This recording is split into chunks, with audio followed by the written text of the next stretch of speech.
Welcome back, everybody. Welcome back to the Canyon. Welcome back to another quick view. Once again brought to us by the kindness and the graciousness of the supporters of the Canyon. They sent me this box. I do love boxes. I have a box hoarding problem. Some of them I cut flat and I put them away. Some of them I just keep in a box format. Right over here out of frame, I have a box full of boxes. It's not as important, though, the box. What is important is what is in the box. Look at this. We're diving in again. Our second foray into foams that aren't foams. These are the, I got the little sticker. There we go. Squid'nserts, SL3D. Dual stage. Look how they got that little crazy. The dual stage actually feels more dual stagey than what I recollect from the Three Brothers. Like the inner is really quite firm and the outer has this, it's really interesting what they've done there. So, okay. So, the size of them, they are like, the way he prints these is he prints them to fit tires. Now, the tire that I pre-selected to be filled is, so far as I know, not a tire that he makes an insert for. We are going to break the Canyon established rules is we don't try to make the better things best. Daphne is probably already on the verge of being the best thing, but in the fleet, I have 3 sets of deep woods. They are the second most ubiquitous tire in the canyon, right behind the cut canyon trail, where I have like 5 sets. So, she runs them, Gate Rover runs them, Yellow runs them. I think they could all benefit from a little better side hill ability. They're just running a regular Duratrax medium. So what we're going to do is we're going to do a little quick mash about. We'll hit a couple spots with the tires on their stock J Concepts single stages. I have to establish that mental baseline, though I have a reasonable recollection of Daphne's handling. Then we are going to put these in, and we're just going to run them just like that. And I think there may be some small issue, which is very similar to the issue that I encountered when putting the Three Brothers inserts into Tusks, which is the Duratrax tires are pretty wide. I think you'll be able to see here. They're quite a lot wide. This is a 35 millimeter wide insert. The included OE foams for these are 45 millimeters wide. 5 millimeters on either side is a lot of sidewall flop. Now we will see if that has any actual impact. Mounting 3D printed inserts up is insanely easy, and mounting these tires on these wheels, some of my favorites, these Hot Storms, are also insanely easy. It takes me 2 minutes to mount like all of them. But taking into account, much like I've got the sidewall bagginess on the Tusks on Argentum, who is currently running the Three Brothers 3D printed because they are too narrow for the Tusks. Someone in the comments, forgive me for forgetting, said that someone makes like a foam a thin foam that you can put in there to fill up the gap, something like, say, this. So I'm not the guy that's going to run out and buy that. Look at this. Now I might need to trim them down.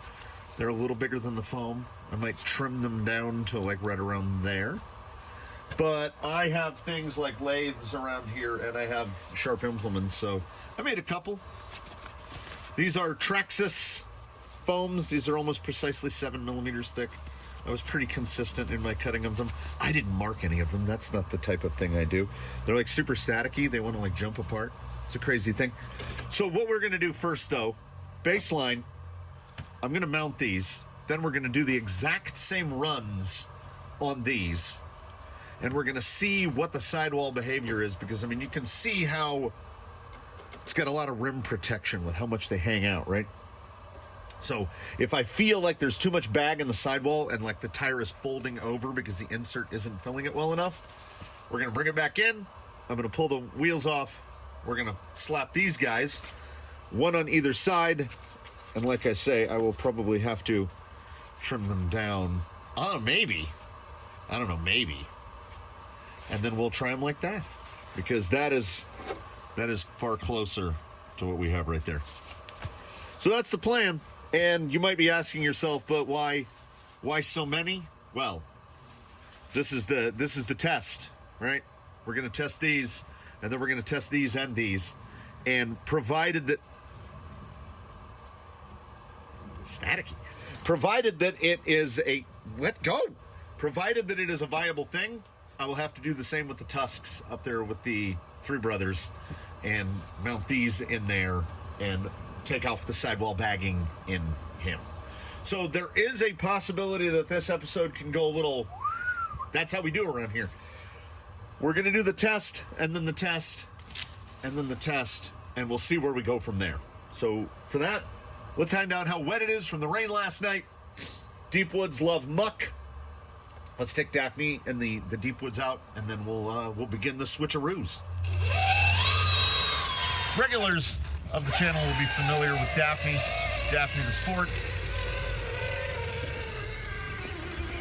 She takes a minimal amount of tools, as in she doesn't have fancy stuff, no dig, no adjustable overdrive.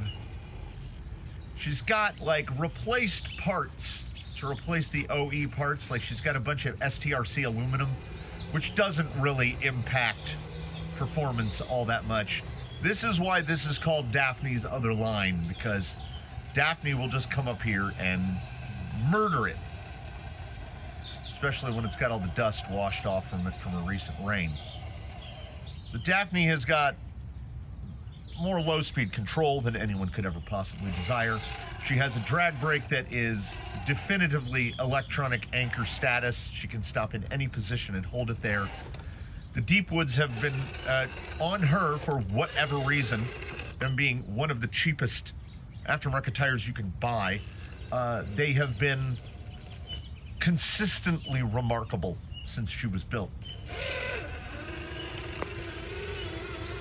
She just does everything really well. And like I say, Traxxas stock, Traxxas gearbox. Little shutter there. This is just slick rocks. And she's so composed all the time that on some level it seems almost unfair to others to offer her things like foams that could potentially improve this level of performance. Let's get her really off camber here. She doesn't care. And despite being a truggy, right? She's got no back, she's a cab only. Again, it's a little bit of that TRX4 magic that when she's out of shape, she lands on her wheels a lot. Getting a little more fresh patina on there. She scoots right around. Let's have her drop down this little section right here. See, using portals to full advantage all the time. But a great strength can often as well be a great weakness. So I would say if Daphne has if there's an Achilles heel, if there's a weakness in her armor, it is side hilling at the extreme, like here.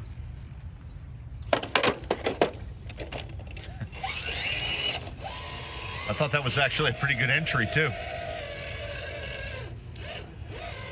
And I believe that the side hill ability, you can see that rear just mushing. So this is where we're trying to get an improvement. That high side's light already. This is something she does not excel at, and there are only a couple of rigs in the fleet that do excel at this. You can see that rear. Just look at the attitude of the rear, the foam just pushing all the way over, which is a single stage. So I'm really taking it gingerly right here. You can see there's a big amount of smear on that low side front as well. Deep woods, that right amount of side lug, but I'm hoping the camera conveys how light it is on that high side. Tire doing everything it can, and she's pulling through, but at a level of throttle that can only be maintained by the level of outrunner equipment that she has fitted. Pushing over the rock. See, very good compliance out of the deep woods. Just the right amount of flex. That tire's pretty high now, but I think I got it notched in there pretty well. There we go. And she's gonna come out of it. So here's the thing. Here's where we're breaking unofficial Canyon rules. She can make that. So that's already in the better classification. So we're trying to move something from better to best. Now, others also fitted with deep woods might not do it as well. So honestly, this might be an instance where Daphne turns out to be the test rig, and we make an equity-based judgment where we're trying to actually instead level the playing field a little bit. Like, I feel like despite being LCG, I feel like Yella's side hilling performance, Yella also being on deep woods, I feel like his side hilling performance is not as good as hers. He's much lighter. So she uses some of that weight to her advantage, but we will see. We will see. Like, look at her hold that tire up in the air. Really twist it over, but she can just hold it. So there you have what a deep woods on a Duratrex foam will do. And it's consistently impressive. This is I'm gonna hit right up in here, and we're gonna see if we can. I'm trying to decide, should I try to hook a tire over the top of it, or should I try to hit it on the bottom side? I think we're gonna try to hook a tire over it. It looks like she's keeping the front end pretty well flat.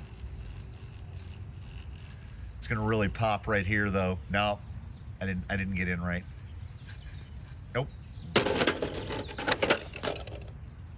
Well, like I said, Daphne can wheel out. So let's take one last glance at this. This is what we're that right there. That's what we're trying to fix. So let's see how Daphne responds to some Squid'nserts. So let's go. We'll go real time on this opening part of this operation. I will apologize in advance for any chiming of the battery charger. I was going to apologize at the beginning of this for the whir of the fans in the background of the ProTech Prodigy 610 quad. But even with LiPo bags, I'm no longer the guy that charges batteries ahead of time because, you know, I had that one tiny little Amazon pack tried to burn down the building. So I charge the batteries when I'm here now. Like I say, they're all in little, I highly recommend. I charge my batteries in these little LiPo guards. They'll fit a hard case just perfectly. They fit these little tiny guys that I use. I get the whole balance board and everything all charged in there. Have the cable sticking out, flop that guy over. Highly recommended, you know, because it's not a problem until it is. So as I mentioned, the Hot Storms being one of my favorite wheels, this particular Hot Storm that is, I love the look of them. And they are basically just a mighty hank of aluminum. That's just, like, look at the amount of aluminum there. Because the back ring is pretty much what we see on every other 6-bolt beadlock. was really in there. Just, you know, that's the usual stuff. Let me grab one of these. Let's see, are they exactly the same? Would we say that that's exactly the same? It's pretty much exactly the same.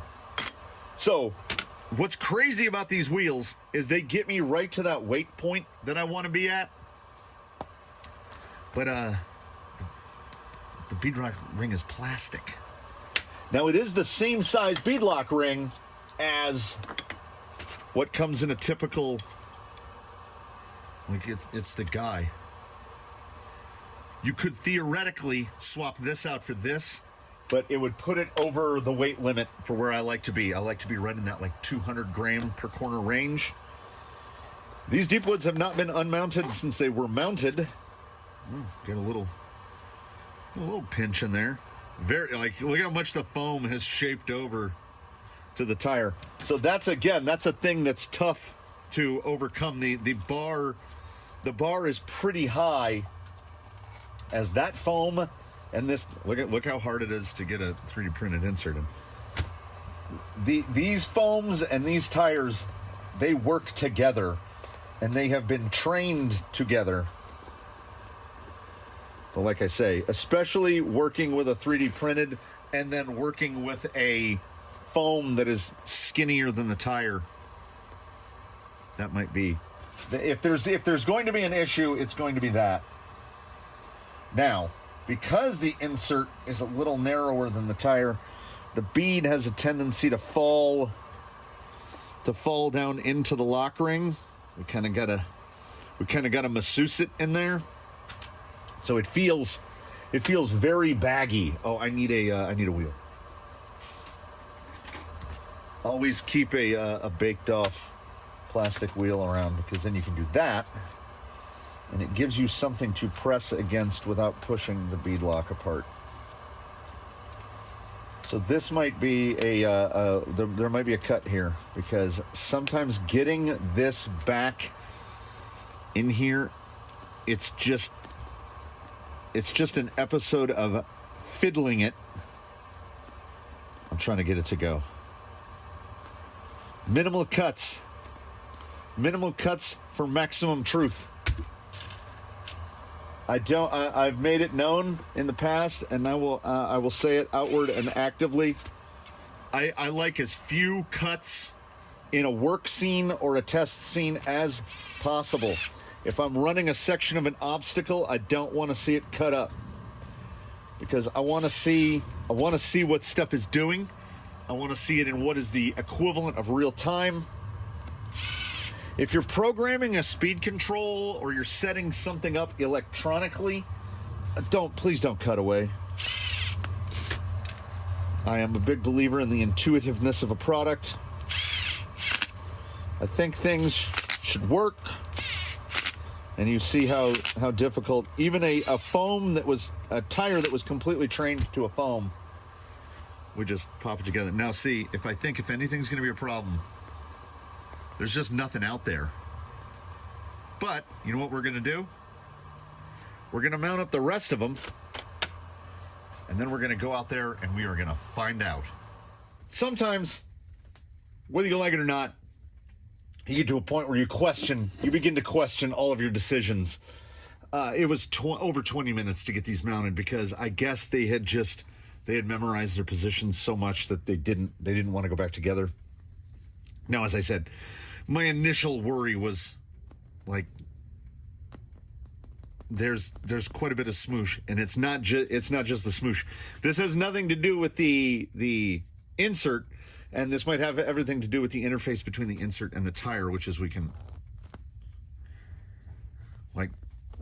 the insert is really small compared to the tire. So I'm width-wise, vertically, it feels absolutely perfect. So I think it might end. Oh, look at this. It might end up coming down to me putting these in, and that's not going to be fun, because those did not want to go together. I'm thinking because the insert is narrow compared to the tire, it was just falling in, and I don't exaggerate when I say it was 20 minutes to get these mounted.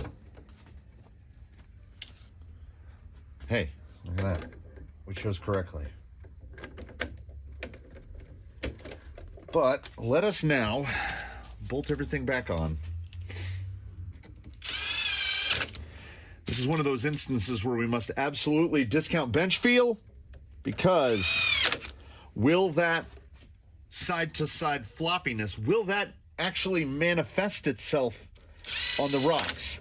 And this is also another one of those instances where we make no other changes. We just replace single stages with 3D printed, and then we see how it does. Now, I feel like she is going to lose a little bit of ride height. We've definitely got more, and there's nothing to that. We've definitely got more pooch. But is that pooch going to help side bite, or is it going to hurt it? I don't know. Bench feel does not tell a lot, particularly when it comes to things like 3D printed inserts.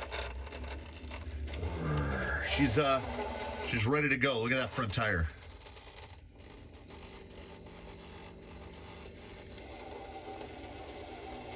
You know what? Enough of this. You gotta know, I gotta know, we gotta know. On that drive from shop to course, we take note of that uniqueness, that peculiarity, at least to me, of the 3D printed insert, which is, I guess you would call it ride quality, compliance.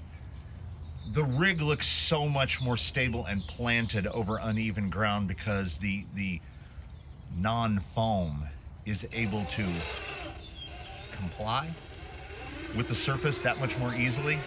See if that ride height has suffered. It is not. Lower angle there. More drive for sure. Wait for that rear end. We're going to give that front end a little a moment here too. I'll help it out. There we go, into spot. Now, did that tire drop too low?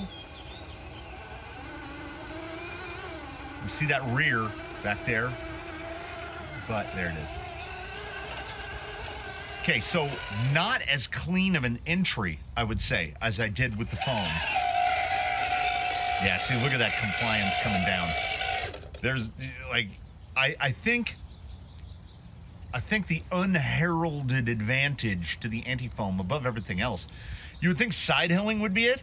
I don't think it is, because the relationship between the width of the insert and the width of the tire is more important in a side hill. For me, my experience has been, and limited as that may be, okay, did you see that front end there? The rig wanted to squish out that way, and they were like, no, let's just go back that way. I would say the big difference is descending. Like, descending is radically improved on these inserts. Oh, it really is, in many cases, it's like putting more bite in the tire. The positionability here, steady state. And like I said, very slick rock. Look at that passenger front. Just hold that and not move. Same exact spot here, but can manage to pivot it. That's okay. That's some of that side hill stuff. Okay, let's see side hill plus descent. We'll come right across this. This is a bad spot right here. Real bad. Oh. And just like it's on fours. I'm trying to remember what lines I hit, but you know, that was a little while ago. Oh yeah, that compliance though. Do I notice? Oh, right there. Right there was a open cell roll for sure. And it just popped straight back. Look at that front tire. Augered in. Look at that. That is why we spend the money on these types of things. Let's go real slow. You're gonna see that driver front drop in. And we're gonna see how well it holds, because all of a sudden we're gonna have no load driver rear. right there. Everything's off the driver rear pretty much. All the weight is on that low tire. Now really all the weight is off driver rear, and we'll just drag brake it out. We'll just hold it right there.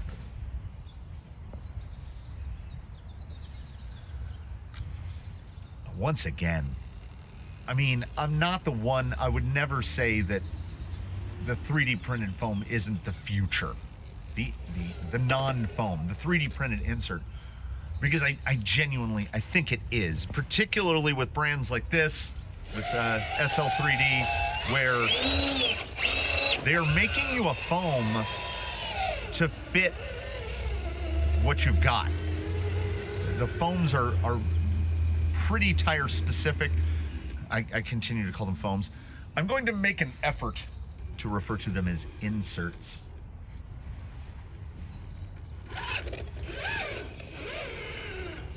I'm trying to push this line. A little less angle into it. Try to get more bite on that low tire with the bite. Okay, up pretty high right there. Come across. And again, I think that attitude right there, perhaps maintainable on an open cell, but right here, I feel, there's that pinstriper again, but like through it, I feel so much more control. Dropping down right here. I always hope that the look conveys the feel like that. That's not hung up on a skid. I'm free as a bird.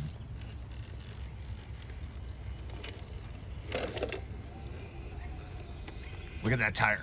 Look at it go in right there. Oh. Let's keep that rear end up. There we go. There we go. What more could you ask for? Not shown on camera, but absolutely worthy of note. I drive up the other side, that other side of Undertaker that you can't see in this shot right now because we were over there a moment ago.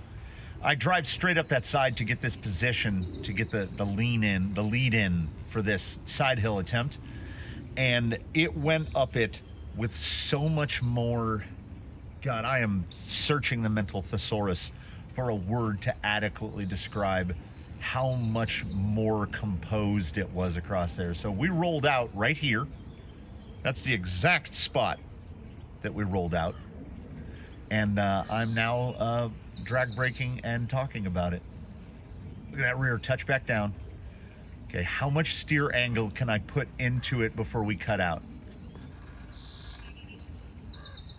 So, again, why I think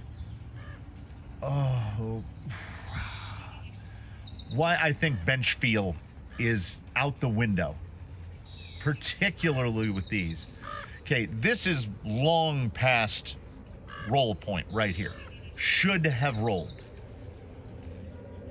There we go. Should have rolled long before that. Perhaps it is Daphne's strength, the fact that I don't have to get up and flip her over. Right in there. When that rear tire pushed back down right there, this is not the attitude you want to be attacking this with. Yeah, I've said it before. One of my favorite words is positionability. The ability to choose where you want the rig to be on the line. The amount of additional speed that I can employ here. All right. And once again, once those inserts go in, I'm trying to hit the line. I don't know. Harder might be a word. Dumber is probably a better word. Look at the low side tires now. And again, on the bench, it feels like the width of that insert is not gonna do it. But I mean, if this is something about proof and pudding, it's wildly better. It's not better a little. So in this, all right, right here, this is where we really, it overloaded the rear, nothing. Bad line, ain't care. Can I sitting on the bed? That is forward drive. That is another level of drive in the deep woods. So in my mental comparison, Three Brothers Antifoam head-to-head versus these, despite all appearances, okay, the fitment of the Three Brothers in the Tusk and the fitment of the Squid insert in the deep woods, it's about the same. They have about the same amount of sidewall bag. There, I was really binding that tire up. Can I push out of that? So this dual stage complements this tire better. So I can't stay. This is what should we go with? It's not apples to oranges. It's not apples to apples. Let's analogize it thusly. This is Navals versus Valencias. This is oranges to oranges, but they're two different kinds of oranges. As a gentleman once yelled on a TV show, these are juice oranges. So, you know, oranges versus oranges. We've got a non-foam that I can't help it, right? We can't help it. There's bias one way or the other, and my bias isn't that I'm trying to figure out which one is better than the other. I think they both radically improved the performance of the tire, and we're talking about a Tusk on a Vanquish Phoenix Portal, and we're talking about a Deep Woods on a TRX4 Sport. Oranges versus oranges. But I would say that all other factors being equal, all other factors being ignored, the Squid insert in the Deep Woods is more, to quote the ancient philosopher Lightning McQueen, ka-chow. It's more ka-chow. I had, what were my expectations? They were not, always on the wheels, always on the wheels. They were not lowered, they were not diminished, they were tempered. My expectations were tempered. And then these went into the deep woods, particularly when I saw how loosey-goosey they appeared in the tire. Okay, right there, this is bad. Like I've done a bad thing. I've done a bad thing right here. And we'll see, can they rescue us? Look how high driver front is. Driver rear barely touching. All the weight is where we don't want it. So we're just gonna try it. When in doubt, we're gonna try to power out. Look at the rear settle. Settle, settle, settle, settle, settle. It's like tuning your suspension. And I can feel the spot where I'm just, raise it, lower it, raise it, lower it. We've done, ladies and gentlemen, Canyon faithful, followers of the Canyon, we've done something here. We've done something terrible, something arguably untoward. That is, we've taken a rig that, if y'all will remember back to the last competitive sequence we did, the Invitational, I'm sorry, the Invitational. In the Invitational, Daphne the Sport narrowly lost first place to Zoidberg, a 13-inch wheelbase, 2.2-inch rupture, outrunner-powered four-wheel steer, dig-equipped monstrosity. She is what narrowly defeated what you see before you, a TRX4 Sport with some bolt-on parts.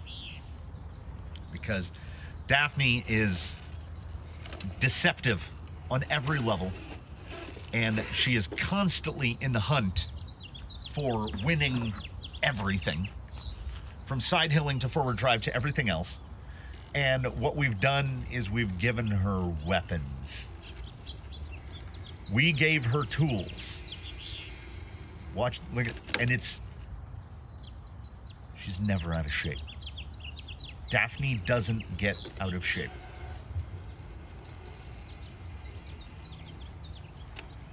Doesn't matter how high a tire gets up off the ground. And Daphne barely got out of shape before. Daphne does not get out of shape now.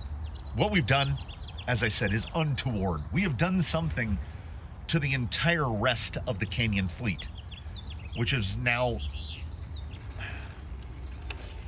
we've taken them down to the dog track, and we may have given them a rabbit that they can't catch. So I might rue the day a little. 22 rigs in the Canyon fleet as of today. 2 rigs on inserts. Oh, goodness.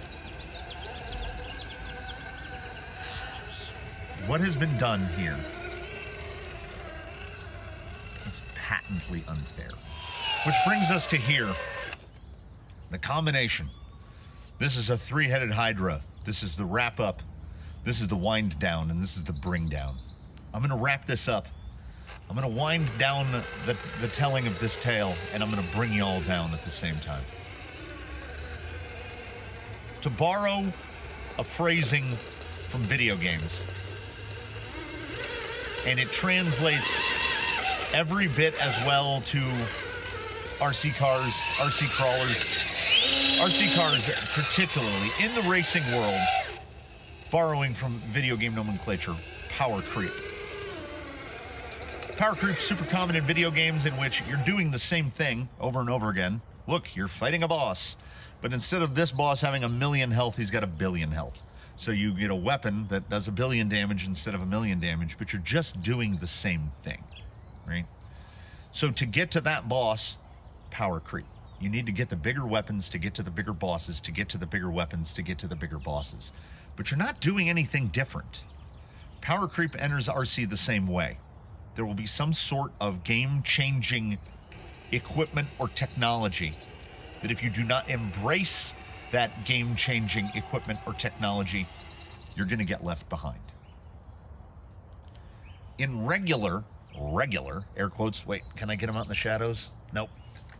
In regular RC stuff, power creep is real. This is why things like $2,000 drift cars exist. I think, on a level, I was drawn towards rock crawling because power creep is not as prevalent. I don't think it is, because you can build a rig for very little money and put very little fancy stuff in it. A 1080 and a $20 Amazon motor, a 1080 and a $12 Amazon motor will get her done, right? You can buy cheap servos, you can buy cheap stuff, and you can have an absolute blast. What's in that tire right there? This is the entry to the bring down. What's in that tire right there is power creep. And I do believe it is the future. I kind of hope it's the future, because the single stage foam it's Bluetooth. It is certainly not the best choice for every application, nor do I even reckon it's the best choice for any application. These do everything better. So how is that power creep? Progress is progress. Well, you know, it is nascent technology. It is costly to a degree, particularly when you're looking at something like the squid insert, where a gentleman is effectively, to a perhaps slightly minimized degree, bespoking them. They are being made specifically to fit something, which is, I think, why they are so good. But they're $50 a set, and when you buy a set of tires, they generally come with foams. Now, specialty foams like Halo Web Wraps, Crawler Innovations triple stages, stuff like that, we're getting close. You know, it's not uncommon for $30 a pair, $60 a set for open cell / closed cell multi-stage foams. Even a set of Proline dual stages is going to set you back, what, $44, $45? There's absolutely no comparison between that and what's fitted to that right there. This is tomorrow's technology today. But I have to view it as a realist. Around 100 inserts in service, and that doesn't include what's on the tire rack. And I assume you've all seen the tire rack. What I also need to do is to remember to clean out the storage on this thing every once in a while. Recording, you'll notice there was a little, and I'm not a big cut fan. There was a real cut there because it said iPhone storage is full, and it just stopped. And I went to recently deleted because I filmed some videos, and I throw the clips away, and I don't think about it. And then my recently deleted had 180 gigabytes in it. My phone holds 256, so I guess I should have gone with the 512. In 2025, maybe late 2024, when I upgrade this phone, I will go to we'll go to the 512. So, back on topic. Do I wish all 22 rigs could have these? With a couple exceptions, yes. Let's say we're in that, let's say it's above a dozen.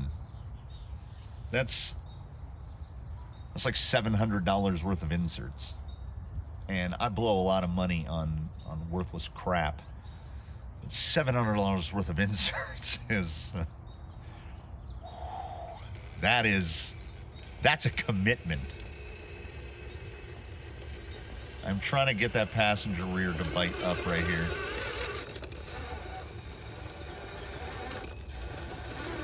Because this is that line right there, this shot, trying to pull it across this way, but keeping it much tighter.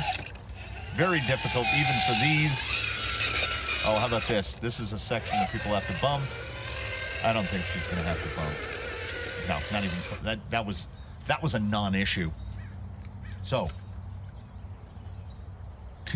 conclusionally, there's a word I just made up.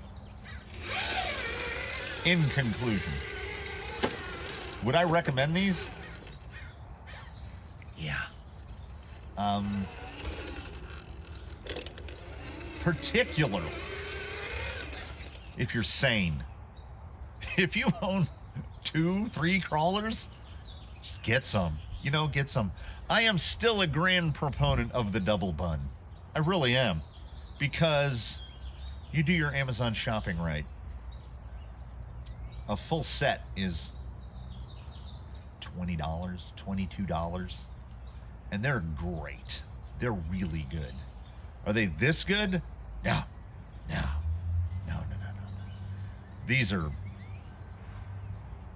This is the best insert I've put in a tire. This marriage, which, that's it. She goes back on the rack. I'm not doing the foamy things on the sides. They clearly don't need it. They are like, you know what? Let me flip this camera around. All right. Daphne, I want you to watch and try to detect any wobble in these tires. Perfectly straight. So any worry I had about them sliding around is apparently not there.